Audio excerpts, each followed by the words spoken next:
오늘 우리에게 주시는 하나님의 말씀은 룻기 3장 15절에서 18절까지의 말씀입니다. 룻기 3장 15절에서 18절까지의 말씀입니다. 제가 가진 성경책 구약성경 404쪽에 있습니다.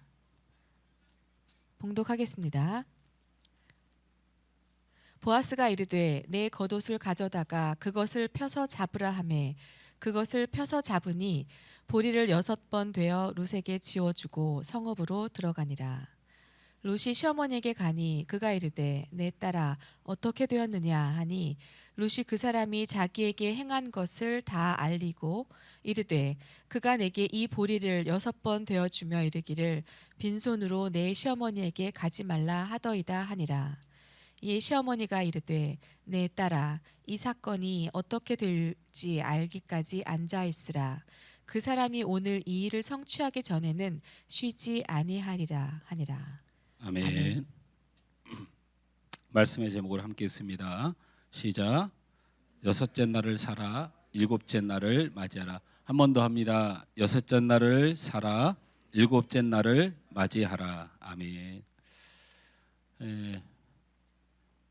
계절이 바뀌어서 가을로 들어서고 있습니다.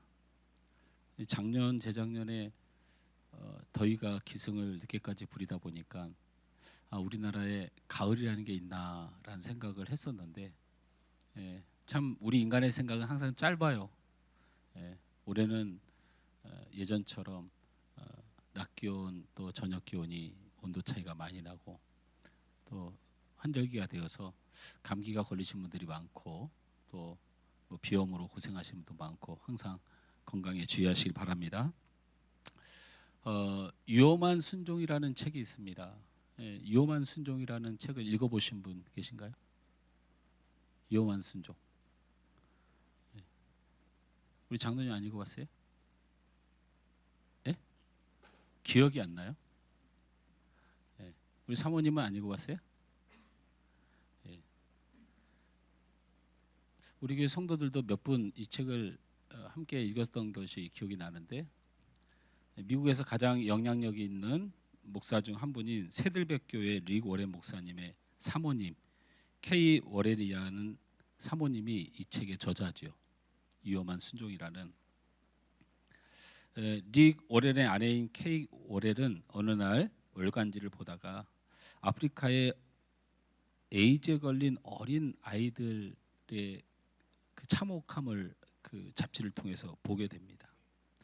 지금은 우리가 뭐 화면을 통해서라든지 뭐 여러 가지 그 에이즈 때문에 고통받는 아프리카 어린 아이들에 대한 나름대로 정보들을 가지고 있는 지가 오래됐기 때문에 근데 이제 아주 옛날 얘기 초창기에 갑작스러운 이 에이즈의 충격에 세계가 떨고 있을 때 아프리카에 있는 어린 아이들이 이런 에이즈에 노출이 되어서 병들고 죽어가는 그런 모습을 이 기사를 접하게 된 거죠. 그래서 이 K 워렐은 이 아이들을 돕고 싶다라는 마음이 들게 되었어요. 자꾸 마음속에 그런 마음이 드는데 그래서 그 책에 K 워렐이 이렇게 기록했습니다. 하나님, 왜 저를 이렇게 괴롭히세요? 이것은 제가 할 수 있는 일이 아닙니다. 저는 그저 평범한 여자일 뿐이고 그런 제가 무엇을 할 수 있겠습니까? 저는 백인이고 미니밴을 모는 전형적인 미국 소시민인데 제가 아프리카의 질병에 대해서 뭘 알겠습니까? 라고 고백했다고 그래요. 하나님, 저를 왜 이렇게 괴롭게 하세요? 하나님은 계속 그녀의 마음에 감동을 주셨고 그녀는 아프리카의 에이즈로 고통받는 고아들을 위한 봉사활동에 뛰어들게 됩니다. 그 후 그녀의 고백은 이렇습니다. 주를 위해 멋지게 엉망이 되었다. 그런데 나는 내 생애 어느 때보다 지금 활기가 넘친다. 나 자신이 예수와 가까워졌다.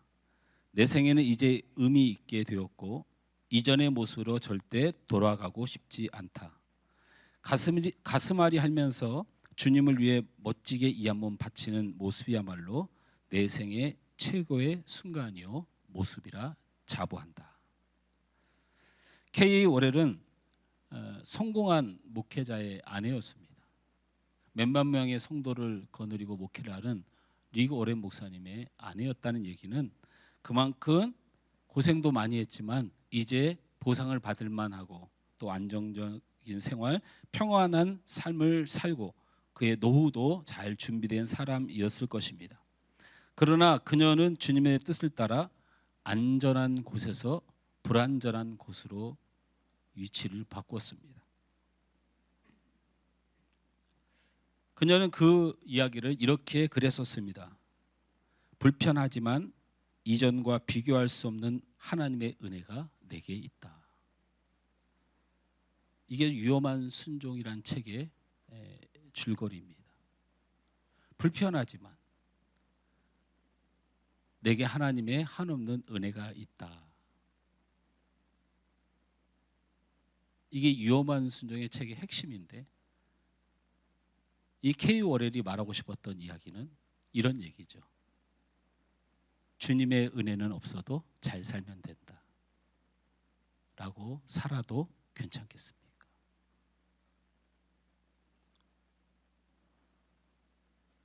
내가 잘 살면 주님의 은혜는 필요가 없습니까?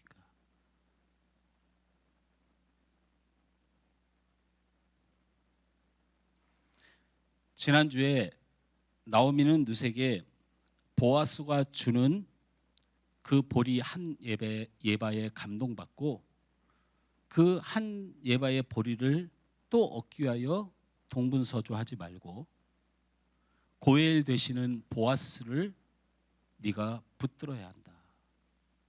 우리의 구원자를 붙들어야 한다라고 청원하라고 명령했습니다. 그 명령을 들은 룻은 어떻게 했고 무슨 일이 있었는가를 오늘 살펴보면서 우리가 오늘 서론에 다루었던 위험한 순종, 불편하지만 내게 하나님의 은혜가 있는 것이 중요한지, 내가 하나님의 은혜는 없어도 평안하고 잘 살면 되는 것인지 생각해 볼 수 있는 시간이 되길 주님으로 축원합니다. 룻기서 3장 5절에서 9절 말씀을 한번 우리 읽습니다. 시작. 룻이 시어머니에게 이르되 어머니의 말씀대로 내가 다 행하리이다 하니라. 그가 타작 마당으로 내려가서 시어머니 명령대로 다 하니라. 보아스가 먹고 마시고 마음이 즐거워 가서 곡식 단 더미의 끝에 눕는지라. 룻이 가만히 가서 그의 발치 이불을 들고 거기 누웠더라. 밤중에 그가 놀라 몸을 돌이켜 본즉 한 여인이 자기 발치에 누워 있는지라. 이르되 내가 누구냐 하니 대답하되 나는 당신의 여종 룻이오니 당신의 옷자락을 펴 당신의 여종을 덮으소서. 이는 당신이 기업을 물을 자가 됨이니이다 하니. 아멘. 말씀을 정리해서 이해하기 쉽게 제가 말씀을 드리면 룻은 나오미의 말에 순종합니다. 캄캄한 밤에 타작마당에 나가서 잠든 보아스의 이불 발치를 들고 들어가 그 아래에 눕습니다. 보아스가 자던 중에 발 밑에 뭐가 꿈지럭거리고 있거든요. 그래서 깜짝 놀라서 깹니다. 그리고 그 이불 속에 있는 룻에게 너는 누구냐라고 묻습니다. 룻은 대답합니다. 나는 당신의 여종 룻이오니 당신의 옷자락을 펴 당신의 여종을 덮으소서. 이렇게 말한 것입니다. 이것은 일종의 길게 이야기했지만 청혼을 한 것이나 다름없는 것이죠. 우리는 이 상황이 전혀 긴장감이 없이 읽었습니다. 왜냐하면 우리 당시의 배경을 잘 모르기 때문이에요. 성경은 굉장히 중요하죠. 그래서 열심히 보고 열심히 연구하고 찾아보는 것은 마치 좋은 셈을 반드시 얻고자 하는 노력과 같은 것입니다. 우리는 결과를 알고 있기 때문에 이것을 너무나 편안하게 읽지만 고대 사회에서 타작 마당이라고 하는 이 타작을 마친 후에 벌어지는 타작마당이라고 하는 것이 어떤 것을 의미하고 룻과 보아스가 살던 사사 시대의 타작마당은 어떤 모습인가를 예측할 수 있는 성경이 있습니다. 호세아서 9장 1절 말씀을 함께 읽습니다. 시작. 이스라엘아 너는 이방 사람처럼 기뻐 뛰놀지 말라. 내가 음행하여 내 하나님을 떠나고 각 타작마당에서 음행의 값을 좋아하였느니라. 이 호세아서는 당연히 여러분이 읽은 룻기의 한참 후에 기록된 말씀이에요. 근데 이때도 변함없던 게 뭐예요? 타작마당의 음주 가무와 음란의 행위가 멈추지 않았다는 거예요. 그러니까 호세아서가 기록되어 있을 때 하나님의 통치가 왕성하게 이루어지고 진노가 퍼부어질 때도 고쳐지지 않았던 위험한 장소가 바로 타작마당이에요. 그래서 호세아 선지자를 통하여 이스라엘 백성들에게 타작마당에서 언제까지 그 음란과 그 폭음과 그런 일탈의 생활 시간들을 보낼 것이냐, 그런 것들은 여전히 이방의 지배를 받는 증거라고 강력하게 선언할 정도로 이 타작마당은 굉장히 위험한 곳입니다. 이렇게 위험한 곳에 나오미가 지금 룻을 향하여 그 무법천지가 된 한밤에 타작마당으로 곱게 화장을 하고 예쁜 옷을 입고 가라고 한 것이고, 룻은 이 시어머니의 권면대로 행했다는 것을 오늘 성경은 말하고 있습니다. 어쩌면 나오미는 그것이 걱정이 되어서 룻기서 3장 3절에서 그에게 보이지 말고라는 말을 곁들여서, 다시 말하면 다른 사람에게 눈에 띄어서는 안 된다고 하는 그 위험을 감지하고 당부하는 장면도 드러나게 됩니다. 룻이 보아스에게 가기 위해서 타작마당은 매우 위험한 것이요, 그리고 이 위험을 피하여 간다고 해도 보아스의 침실에 들었을 때 보아스에게 거절당하면 그것은 룻에게 현숙하지 못한 여인이라는 오명과 함께 가문의 치명적인 결과를 가져오게 됩니다. 일신상의 위험도 있지만 더 큰 위험은 나중에 우리가 얘기하겠지만 보아스에게 거절당할 가능성이 많은 청혼이었던 거예요. 뭐 나중에 얘기하지 않고 지금 얘기하면 나오미와 룻에게 있어서 남편을 잃었을 때 친족의 직계 가운데 보아스가 1순위가 아니에요. 1순위가 아닙니다. 그러니까 가면 100% 보아스는 거절할 가능성이 굉장히 많습니다. 그랬을 경우에는 가문과 이 유대 민족의 이스라엘 민족의 전통을 어긴 아주 좋지 못한, 현숙하지 못한 여인의 평가를 받을 가능성이 아주 많다는 것이에요. 이런 위험에도 룻은 왜 나오미에게 순종했을까를 오늘 은혜로 붙들어야 돼요. 이렇게 큰 위험, 자기의 일신상의 위험 또는 자기 어머니의 그리고 자기를 잇는 그래도 이 가문의 현숙함에 대한 일들이 나락으로 떨어질 수 있는 이 상황을 무릅쓰고라도 나오미에게 이 말에 순종했던 이유는 무엇일까?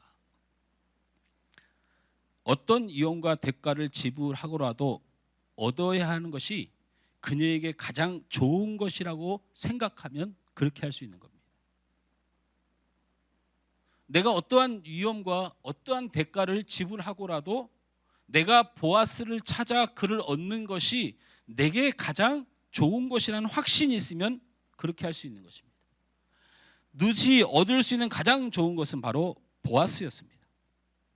나오미도 룻도 이것을 분명히 알았던 것이죠. 가장 좋은 것인 보아스를 얻기 위하여 어떠한 두려움과 위험과 그리고 자신의 일신의 모든 것을 희생할 마음을 가지고 찾아갔던 것이죠. 그를 얻기 위해서 자신의 모든 것을 걸었다고 볼 수 있습니다. 보아스는 잠결에 놀라서 너는 누구냐고 물었고 룻은 이렇게 대답합니다. 룻기서 3장 9절 말씀을 한번 읽습니다. 시작. 이르되 내가 누구냐 하니 대답하되 나는 당신의 여종 루시오니 당신의 옷자락을 펴 당신의 여종을 덮으소서. 이는 당신이 기업을 물을 자가 됨이니이다 하니. 룻은 보아스에게 중요한 말을 하죠. 너는 누구냐? 네가 누구냐라는 이 질문에 룻은 보아스에게 이렇게 말합니다. 당신의 옷자락을 펴 당신의 종을 덮으소서 말하죠. 이것은 청혼용 멘트입니다. 이 중에 옷자락이라는 단어의 독특한 표현입니다. 성경 어디에서도 청혼을 할 때 옷자락을 덮으소서라는 표현으로 기록한 곳이 없습니다. 룻은 왜 이런 표현을 했을까요? 어디서 들어봤죠? 똑같지는 않지만 비슷한 것 같은 게 하나 있잖아요. 그래서 성경을 보는 것을 아주 중요하게 생각해야 돼요. 바로 이것은 보아스만이 했던 말입니다. 보아스가 룻을 향하여 축복할 때 썼던 단어이라는 거예요. 룻기서 2장 12절 말씀을 보면 확인할 수 있습니다. 함께 읽습니다. 시작. 여호와께서 내가 행한 일에 보답하시기를 원하며 이스라엘의 하나님 여호와께서 그 날개 아래에 보호를 받으러 온 내게 온전한 상 주시기를 원하노라 하는지라. 그러니까 보아스가 룻을 처음 만나가지고 시어머니를 잘 모시고 긍휼의 마음, 헤세드의 마음을 가지고 시어머니를 잘 섬겼던 룻, 그 다음에 이방 나라의 모압 나라의 이방 땅을 버리고 바로 전능하신 하나님을 섬기기로 결정한 이 룻에게 축복을 했단 말이에요. 그 축복을 할 때 뭐라고 말했냐면 여호와께서 그의 날개 아래 보호받으러 온 내게 온전한 상 주시길 원하노라 라고 축복을 했어요. 보아스가 룻에게 그의 날개로 너를 덮어주시길 원한다고 축복한 것인데, 이때 보아스가 룻에게 축복할 때에 사용했던 날개라는 단어와 방금 룻이 보아스에게 청혼할 때 사용했던 옷자락이라는 단어가 원어가 같은 단어예요. 같은 단어. 저는 이거 좀 쉽게 좀 해줬으면 좋겠는데, 성경학자들이 이걸 연구하면서 왜 같은 단어를 하나는 날개로 하나는 옷자락으로 표현했을까라는 생각을 해보지만 제가 거기까지 연구해 가지는 못했어요. 근데 원어를 찾아보니 같은 단어예요. 즉 룻은 당신이 나에게 축복해 줬지 않냐, 당신의 날개로 당신의 옷자락으로 나를 보호해 주겠다고 하지 않았느냐, 당신이 하나님 앞에 그렇게 축복하였으니 나는 당신에게 와서 바로 당신이 그 옷자락으로 나를 덮어달라고 말하는 것이다. 이해가 되셨나요?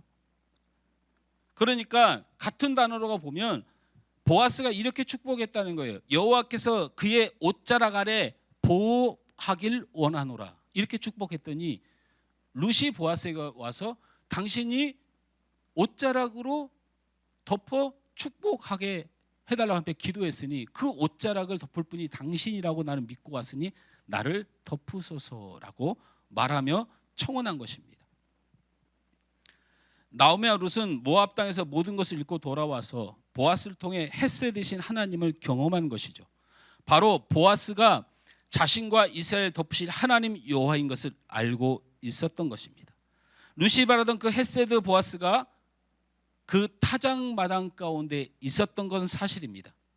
그러나 룻은 그 보아스를 얻기 위하여 타작마당의 위험과 그리고 거절당할 그 위험도 감수해야 하는, 내 인생에 있어서 가장 근본적으로 얻고 함께해야 될 분이 바로 보아스라고 믿었던 것입니다.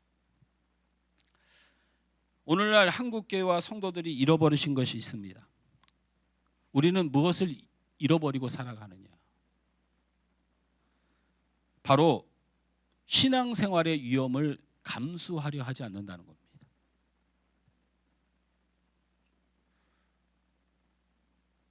한번 골똘히 생각해 보십시오. 내가 신앙생활의 위험을 감수하지 않는다는 이야기는 무슨 얘기가 되는가? 저는 우리 성도들이 예측 가능한 성도들이 되는 것이 정말 싫습니다. 몸서리치기 싫어요. 저는 우리 성도들 보면 저 사람은 어떻게 할 것인지를 다 알고 물어봅니다. 집사님 이거 하세요. 그러면 아니요 괜찮아요 이렇게 말할 줄 알고 물어봐요. 저는 나는 그게 너무 싫어요.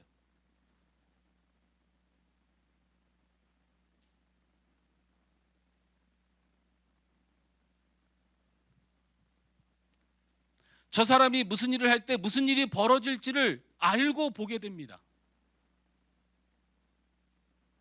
일도 새로운 게 없어요. 늘 그 사람은 그렇습니다. 예측 가능한 성도. 저는 저의 목회도 예측 가능한 목회를 하고 싶지 않습니다.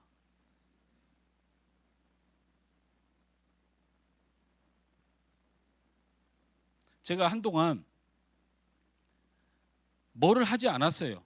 첫째 원인은 하나님의 말씀을 함께 나누지 않으면 믿음의 열매는 없다. 말씀으로 교회를 세워가지 않는 성도는 쭉정이와 같아서 타작마당에 다 불사를 쭉정이와 같다. 교회가 큰 것이 중요한 것이 아니고 알고 긴 성도가 필요한 것이다 라는 일념으로 제가 살아왔던 인생에 하나님의 말씀을 누가 그렇게 열심히 읽고 가르치고 연구했는가 생각해 볼 때 회개하는 마음으로 우리 성도들만큼은 하나님의 말씀을 철저히 보고 최선을 다해서 보고 알고 보고 그렇게 오랫동안 큐티 생활을 함께하며 목장 나눔을 나누며 기본도 안 돼 있는데 내가 무엇을 하겠는가라는 생각 때문에 목회를 해왔는데 요즘 부흥 3년, 배가 부흥 3년 기도하면서 안 하던 것을 막 하기 시작했어요. 뭐 종교인 수련회 간다든지. 여러분 우리 체육대회가 언제 있다 그랬어요? 예? 10월 25일 토요일 9시 반에 모이죠. 제가 총회를 가가지고 이 별내 근처에 있는 목사님들에게 다 얘기했어요. 그날 심심하면 공 한번 차게 와. 얼마든지 도전을 받아주겠어. 이렇게 말했는데 보니까 우리 축구선수가 11명이 안 돼요. 그런데 막 큰 소리 팍팍 쳤어요. 얼마든지 도전해. 근데 이모세 목사가 그 총회의 총대로 올해 첫 번째 참석했더라고요. 하필 자리가 그 노회하고 우리 노회하고 붙어가지고 내 앞에 앉아 있어요. 그래서 제가 이 목사 공 한번 찾아 그때 와 그랬더니 이모세 목사가 우리가 예전에 9대1로 치는 경험이 있어가지고 상처가 있어가지고 못 갈 것 같아 그러더라고요. 또 우리 이웃초청장치를 앞에다 두고 기도하고 있어요. 이웃초청장치 며칠이에요? 예? 며칠이라고요? 예, 11월 9일이에요? 맞습니까 기획팀? 11월 9일이에요? 이런 것들을 하려고 하지 않았어요. 왜? 예측 불가능한 일이에요. 나는 그런 게 너무 불안하고 힘들었어요. 운동장을 구할 수는 있는 거지 이 시대에. 또 초청을 하면 사람들이 많이 오게 되는 건지. 우리 장로님한테 그 이웃초청잔치에 그 올릴 만한 뮤지컬 작곡해가지고 사람들에게 눈물과 감동의 시간을 주라 기획했는데 그게 내가 벌써 10몇 년 전에 20년 전에 감동을 지금 너무 기대하고 있는 거죠. 우리 장로님 너무 늙어버렸는데 옛날에는 좋았는데 요즘은 어떨까 걱정도 되고 또 우리 장로님이 이렇게 열심히 지금 작곡을 하고 그것을 딱 내놓고 함께 뮤지컬 합시다 할 때 예측 가능한 게 있잖아요. 난 안 해요. 전 됐어요. 이렇게 예측 가능한 일이 있는 가운데 이런 일을 하면 예측 불가능한 일이 벌어지는 것. 제가 여러분에게 서로 생각해 봅시다. 우리 다음 세대와 청년들을 보십시오. 여러분 저들을 어떻게 예측했습니까? 여러분 한 사람 한 사람 얼마나 귀한 친구들입니까? 얼마나 귀한 친구들이에요. 은석이는 우리 하늘소망교회 주일 예배만 아니면 날개를 달고 뛰어다니는 아이예요. 저 시골의 학교에서 여자친구와 함께 예배 후에 맛있는 걸 먹고 아마 체육대회 때도 그 여자친구 약속 때문에 못 오는 것 같아요. 우리 알아서 부모님들 잘 그 교육을 하시기 바랍니다. 알아 아니고 농담 또 상처받지 마 그냥 하는 말이야. 네. 취소했어? 체육대회 오려고? 박수. 네. 저렇게 예측 불가능해야 돼요. 쟤는 안 올 거야. 이 예측 가능한 신앙생활이 얼마나 별로인 걸 여러분 알게 돼요. 말씀을 듣다 보면.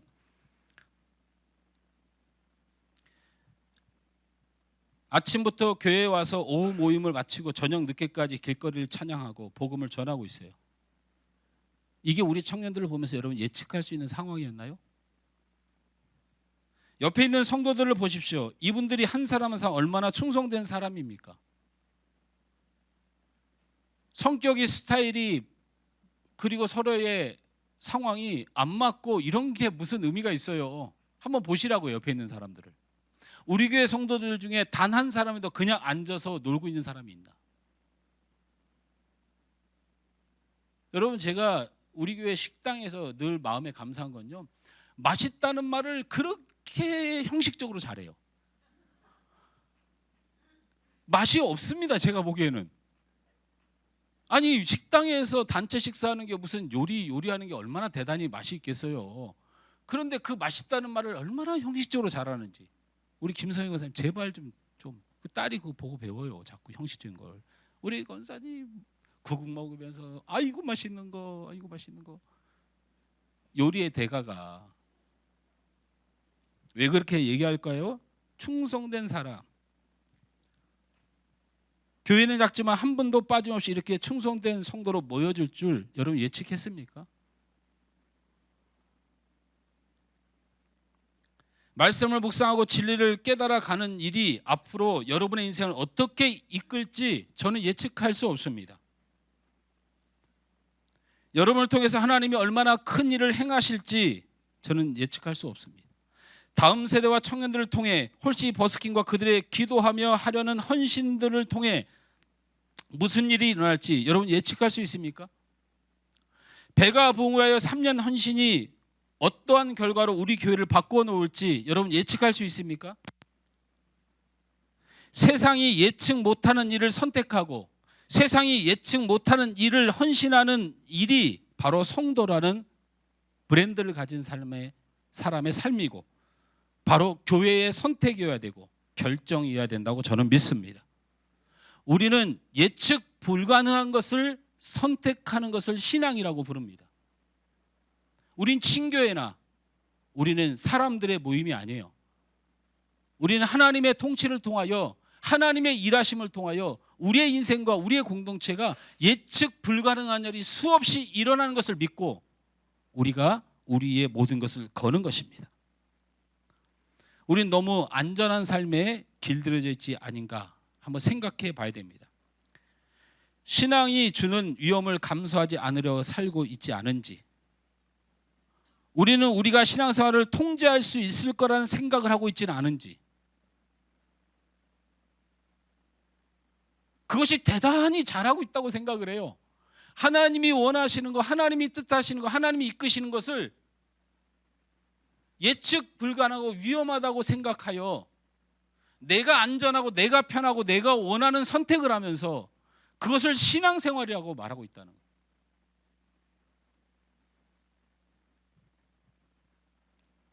하나님의 원하심을 우리가 통제하고 있지는 않은지, 믿음 생활이 아니라 안전하고 편한 것을 선택하고 있지는 않은지, 그래서 우리의 신앙생활은 사실은 그럴싸한 듯 하나 초라한 모습은 아닌지. 모험이 없는 신앙생활, 위험을 감수하지 않는 신앙생활이 나오는 이유는 저를 보십시오. 내가 하나님을 믿지 않기 때문일 가능성이 아주 많습니다. 너무 위험한 얘기지만 룻은 그렇지 않았잖아요. 보아스, 고엘, 나의 구원자, 그분을 얻는 것이 내가 타작마당에서 벌어질 위험과 내 명예보다도 더 중요한 일이었다는 것을 고백하고 있잖아요. 여러분, 룻기를 통하여 이것을 봐야 되는 거예요. 여러분이 붙들고 있는 하나님이 여러분에게 가장 소중한 것이 아니면 여러분 위험을 감수하지 않습니다. 어떠한 대가도 치르려고 하지 않습니다. 왜? 하나님이 아니라 내가 가장 소중하기 때문에.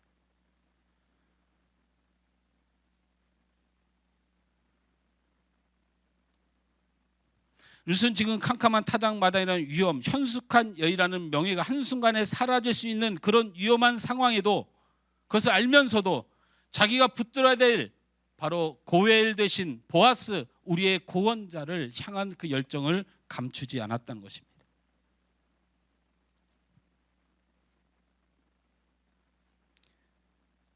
보아스를 향한 룻은 당신이 내가 얻어야 할, 나를 보호하고 은혜 주실 날개를 가지신 하나님이십니다. 제게 완전함을 이루어 주옵소서, 완전함을 이루어 주옵소서 라고 간청하고 있습니다. 당신이 말했지 않습니까? 여호와의 날개가 너를 덮어 너에게 완전한 상이 내려지기를 원한다고 축복하셨잖아요. 나는 당신이 그런 분인 줄 아니, 나를 옷자락으로 덮어 당신이 완전하게 해 주십시오라고 청원하고 있는 것이죠. 보아스가 대답했습니다. 룻기서 3장 10절에서 11절 말씀을 함께 읽습니다. 시작. 그가 이르되 내 딸아 여호와께서 내게 복 주시기를 원하노라. 내가 가난하건 부하건 젊은 자를 따르지 아니하였으니 내가 베푼 인애가 처음보다 나중이 더하도다. 그리고 이제 내 딸아 두려워하지 말라. 내가 네 말대로 내게 다 행하리라. 내가 현숙한 여자인 줄을 나의 성읍 백성이 다 아느니라. 요새 이 간청에 보아스가 답합니다. 너는 가난과 부함을 따지는 사람이 아니고 너의 이득을 쫓는 사람이 아니고 너는 어머니를 불쌍히 여기는 하나님의 사랑 헬세드를 가진 여인이므로 나는 너의 말을 들어 응답할 것이다. 두려워하지 말라. 내가 내 말대로 내게 다 행하리라. 내가 현숙한 여자인 줄 나의 성읍과 백성들이 다 알게 하리라. 이렇게 답변을 줍니다. 할렐루야. 할렐루야.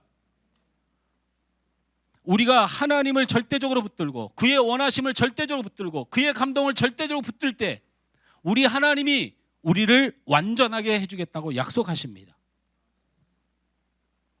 그런데 성경이 그렇게 쉽게 끝나지 않는 것을 보고 놀라게 됩니다. 그 말을 한 후에 보아스가 한마디를 더 곁들여 말합니다. 우리는 이런 것을 보는 것이 성경을 보는 것입니다. 룻기서 3장 12절입니다. 함께 읽습니다. 시작. 참으로 나는 기업을 물을 자이나 기업 물을 자로서 나보다 더 가까운 사람이 있으니 이렇게 말한 겁니다. 아니 다 들어주겠다면서요. 완전한 상을 주시겠다면서요. 하나님 나를 채워주시겠다면서요. 하나님의 약속을 받았잖아요. 그런데 갑자기 보아스의 말이 달라져요. 어떻게 달라진 겁니까? 참으로 나는 기업을 물을 자이나 기업 물을 자로서 나보다 더 가까운 사람이 있으니 라고 답해요. 이게 무슨 말이냐면 이 말입니다. 너에게 더 가까운 친척 중에 나보다 먼저 권한을 가진 친척이 있으니 그가 그 권리를 포기하지 않으면 나는 너를 책임질 수 없다. 이렇게 말하는 거예요. 사실 우리는 결국에는 보아스와 룻이 결혼을 하게 됩니다. 이미 상식으로 알고 있기에 긴장감이 없지만 이 당시에 룻은 청청병력 같은 소리였던 것이죠. 큰 위험을 감수하고 보아스만 바라보았고 자신의 명예를 버리고 보아스에게 모든 것을 맡기는 위험을 감수했는데 어쩌면 보아스가 자신과 결혼할 수 없을지도 모른다는 말을 들었기 때문입니다. 얼마나 큰 낙심을 하였겠습니까?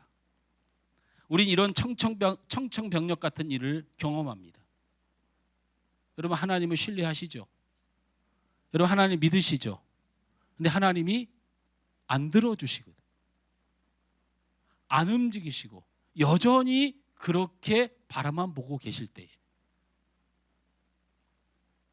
우리는 분명히 하나님의 뜻을 구하며 기도하며 결정한 일입니다. 또 기도하던 중에 하나님께 내게 확신도 주셨습니다. 그렇게 응답해 주셨습니다. 그렇게 하겠다고 약속도 해 주셨습니다. 그런데 막상 해결되지 않습니다. 실패했습니다. 넘어졌습니다. 분명히 하나님이 기뻐하신 일입니다. 내가 잘 되는 것은, 내가 소원하는 것은 하나님께 영광이 되는 일이었고 이건 하나님이 기뻐할 뿐만 아니고 내게 그렇게 은혜를 주신다고 나는 믿었습니다. 그러나 하나님은 여전히 가만히 계십니다. 하나님은 우리를 여전히 기다리게 하십니다.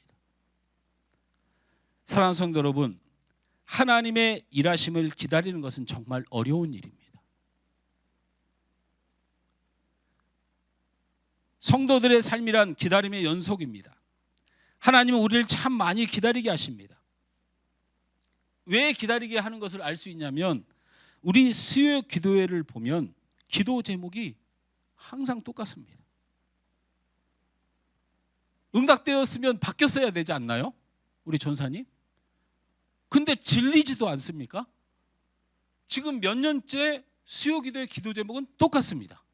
나라와 민족을 위한 기도는 매주 빠지지도 않고 하고, 마라나타 기도는 새벽마다 기도할 텐데 이놈의 나라는 평안이 없는 것 같고,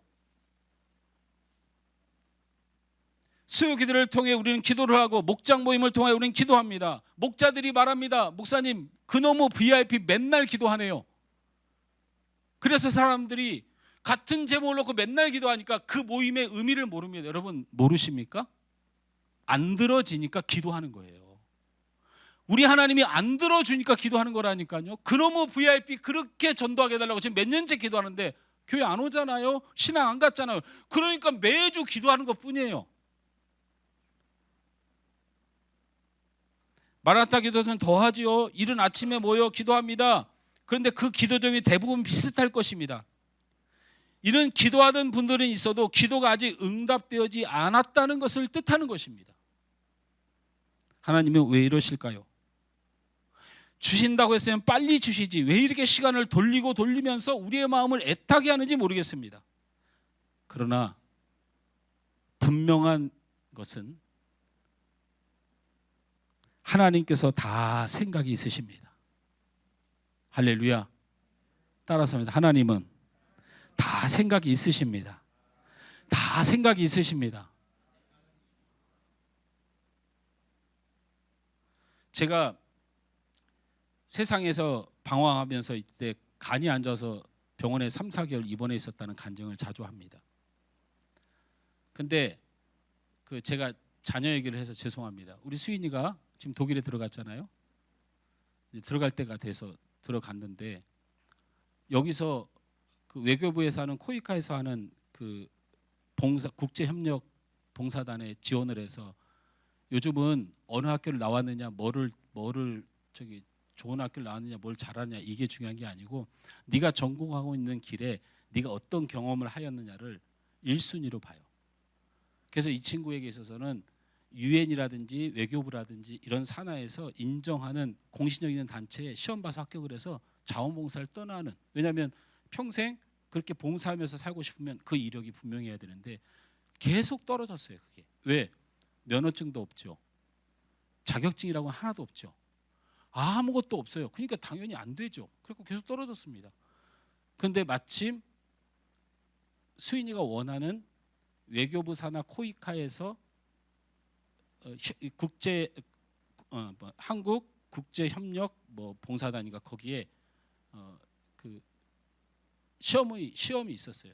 많은 사람들이 와서 시험을 보고 3가지의 시험을 보고 그다음에 무슨 몇 가지 테스트를 하고 이렇게 해서 수인이가 최고점을 받아가지고 합격을 했습니다.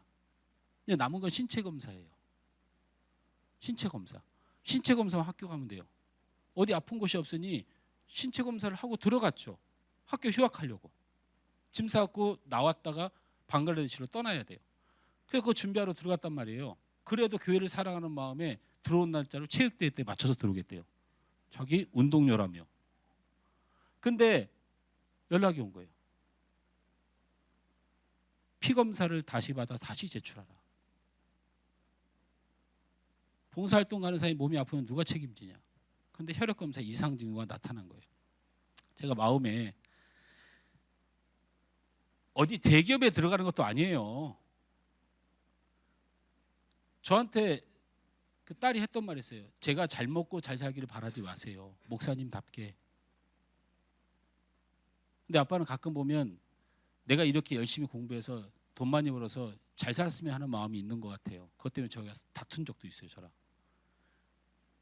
그래서 제가 기도했죠.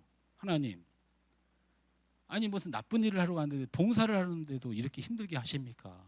이게 필요한 이력이라고 하잖아요. 그것도 좋은 데 가서 호의호식 하자는 것도 아니고 방글라데시 가서 몇 개월 동안 가서 죽을 고생을 해야 되는 애를 이거 한번 보내주는 게 그렇게 어렵습니까? 하면서 피 검사를 하는 말을 들으면 제가 트라우마가 있어요. 그게 간이 안 좋으면 주로 피 검사를 말해요.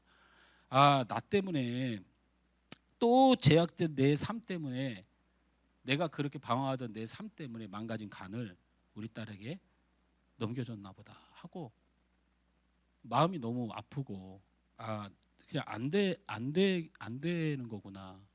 웬만하면 받을 텐데 왜 최고 득점자를 빠꾸를 시켰을까 하고 마음이 너무 아팠어요.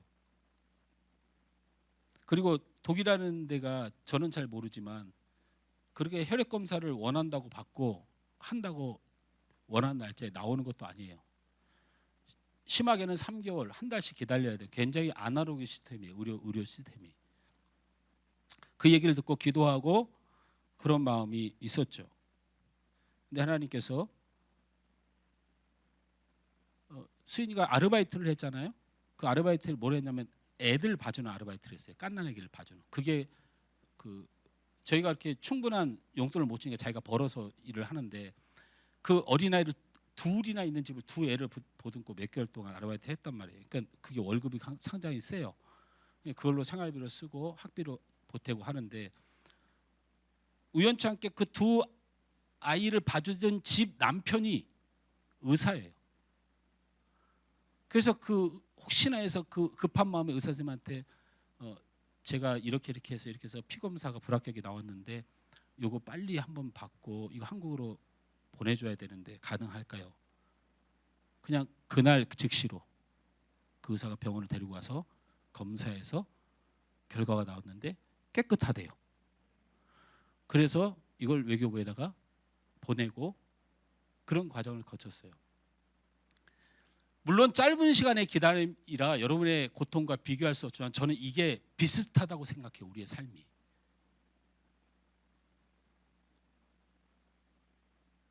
그때 수인이가 나에게 했던 말이 딱 한마디예요. 아빠, 기도해줘. 그 친구가 목사를 해야 돼요. 제가 하지 말고. 저는 막 걱정이 돼갖고 죽을 모양인데 딱 한마디 던져줬어요. 아빠, 기도해줘. 그분이 완전하게 하실 줄 믿고 우리는 끝까지 기다리며 그분을 바라보는 것이 기도입니다. 분명한 것은 하나님이 다 생각이 있으시고요. 하나님은 나만의 하나님이 아니고 그분이 고려해야 될 일들이 너무 많으신 하나님이십니다. 그러나 변함없는 것은 그분은 최고의 승부사입니다. 그리고 최고의 선생입니다. 지금이라는 나의 시간이 그분의 계획하신 그 시간이 아닐 수 있습니다. 우리는 이러한 기다림 속에서 깨달아야 됩니다. 내 인생의 주인이 내가 아닌 하나님이란 사실입니다. 내 인생은 내가 정하는 것 같지만 하나님이 정하신다는 것입니다. 그러면 하나님, 우리는 언제까지 기다려야 합니까?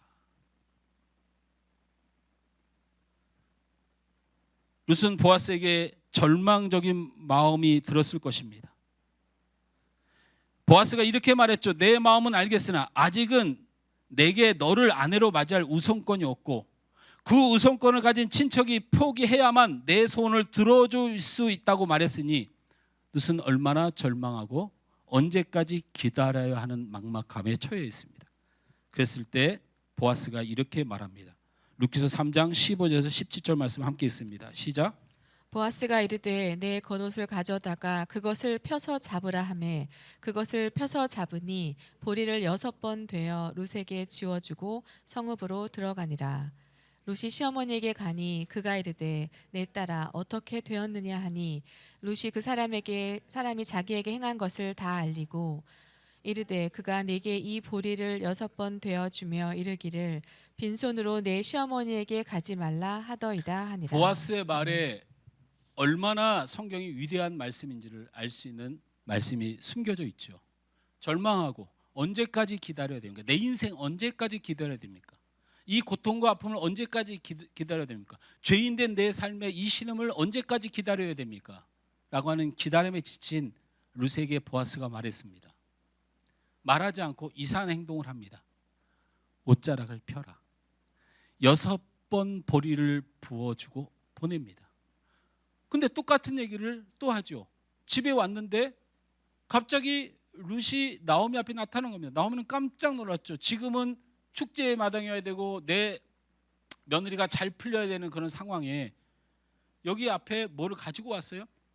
어떻게 됐는지 물으니까 룻이 그대로 말합니다. 보아스가 내게 말하기를 너희 어머니에게 가서 말하라. 내가 6번 이렇게 부어주더니 돌아가서 어머니가 그렇게 말하라고 시켰다고 말한 겁니다.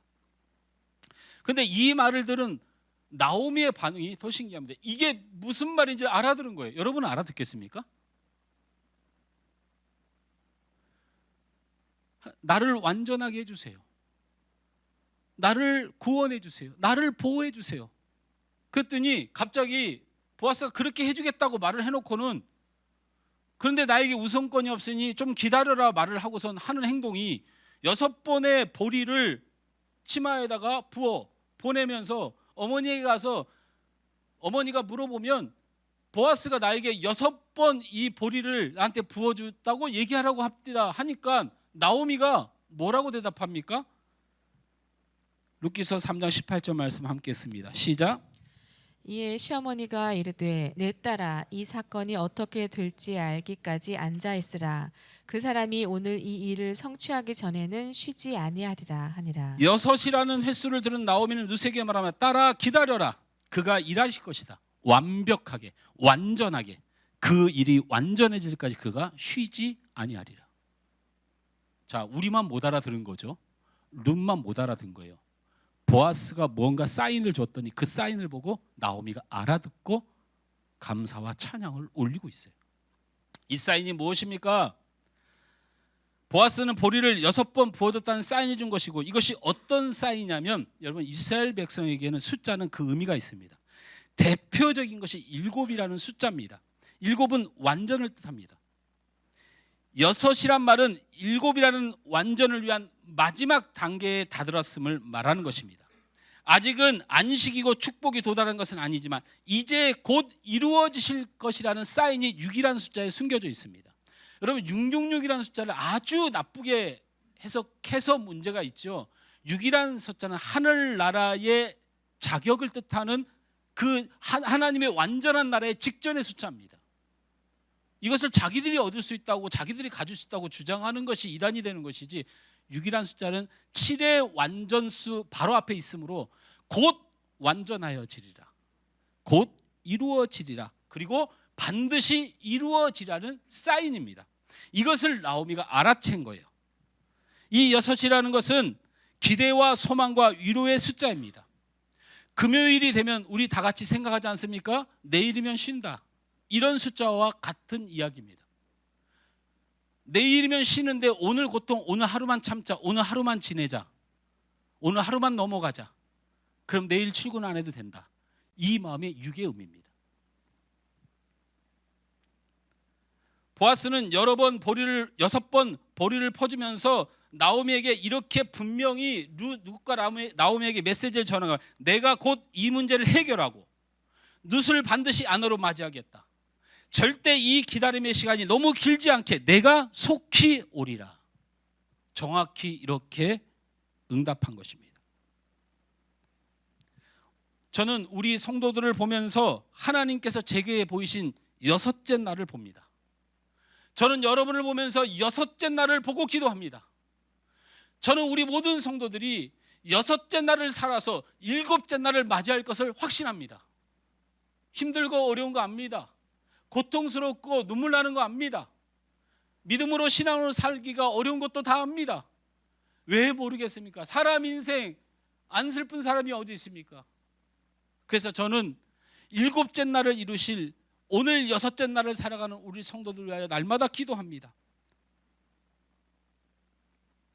하나님, 우리 성도들을 조금만 견디게 해주십시오. 하나님, 제발 이 모퉁이만 돌도록 도와주십시오. 하나님, 제발 이 언덕만을 넘을 수 있도록 도와주십시오.